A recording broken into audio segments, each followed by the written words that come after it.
Hello everyone, আজকে আমি দুটো রেসিপি বানাবো, তো শেয়ার করব তোমাদের সঙ্গে। তো চলো আজকে দুপুরবেলা এটা দিয়ে ভাত খাওয়া যাক। তো সর্বপ্রথম মসুর ডাল ভাতের মধ্যে সেদ্ধ করে দিয়েছিলাম, তারপরে ওটা মাখা করেছি। এবার শিলনোড়া নিয়েছি, কাঁচকলা, টমেটো, চিংড়ি মাছ, কাঁচকলা, রসুন, কাঁচা লঙ্কা সব কিছু শিলনোড়াতে কিন্তু খুব সুন্দর করে বেটে নিলাম।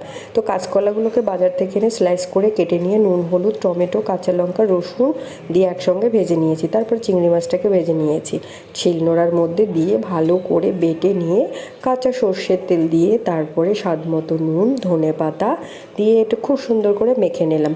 পারলে তোমরা পেঁয়াজও দিতে পারো, কোনো অসুবিধা নেই, কিন্তু আমার পেঁয়াজটা অতটা ভালো লাগে না এই বাটাটাতে, তাই আমি দিইনি। আর এখানে দেখো সব কিছু সাজিয়ে নিলাম, মুসুর ডালের বাটা আর কাঁচকলা চিংড়ি মাছের বাটা। এই খাবারটা যা এত অসাধারণ, এটা হলে আর কিচ্ছু লাগবে না। তো সবাই কিন্তু কমেন্ট করে জানাবে এটা কেমন।